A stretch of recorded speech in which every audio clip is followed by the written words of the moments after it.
தமிழக வெற்றிக் கழகத்தின் தலைவர் விஜய் தமிழ்நாட்டில் பெண்கள் மற்றும் பெண் குழந்தைகளுக்கு எதிரான வன்முறைகள் அதிகரித்திருப்பதாக கூறியிருக்கிறார். அண்மை செய்தியாக பார்த்துக் கொண்டிருக்கிறோம்.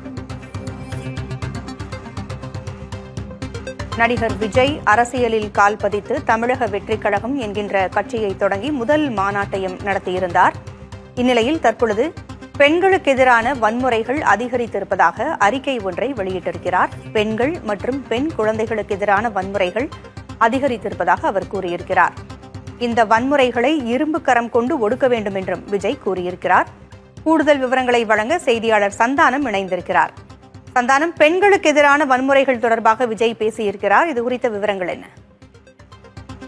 பூங்குழலி, பெண்களுக்கு எதிரான வன்முறைகள் ஒழிப்பு சர்வதேச தினம் இன்று உலகம் முழுவதும் அனுசரிக்கப்பட்டது. அந்த வகையில இது தொடர்பாக இன்று தன்னுடைய சமூக வலைதள பக்கம் மூலமாக அறிக்கை வெளியிட்டக்கூடிய தமிழக வெற்றிக் கழகத்தினுடைய தலைவர் விஜய், சர்வதேச அளவில் பெண்களின் முன்னேற்றம் முன்பை விட நம்பிக்கை அளிப்பதாக இருந்தாலும் அவர்களுக்கான பாதுகாப்பு இன்றும் கேள்விக்கு உரியதாகவே இருக்கிறது. பெண் விடுதலை பேசும் தமிழ்நாட்டில் பெண்கள் மற்றும் பெண் குழந்தைகளுக்கு எதிரான வன்முறை சம்பவங்கள் நாள்தோறும் நிகழ்வதாக வரும் செய்திகள் துயரம் அளிக்கின்றன என்றும், பெண்கள் மீதான வன்முறைகள் நாளுக்கு நாள் அதிகரித்து வருவதை தடுக்க நீதித்துறையின் துணையோடு ஆட்சியாளர்கள் இரும்பு கரம் கொண்டு நடவடிக்கை மேற்கொள்ள வேண்டும் என்று அந்த பதிவில் தெரிவித்தார். மேலும் பெண்கள் மற்றும் பெண் குழந்தைகளுக்கு எதிரான பாலியல் குற்றங்கள் தொடர்பான புகார்களுக்கு அரசு தனி இணையதளத்தை உருவாக்க வேண்டும் என்று சென்னை உயர்நீதிமன்ற மதுரை அமர்வு யோசனை தெரிவித்துள்ளது.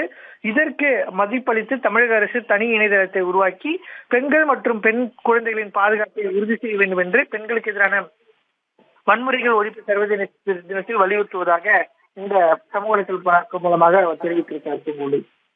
தகவல்களை வழங்கியமைக்கு நன்றி சந்தானம்.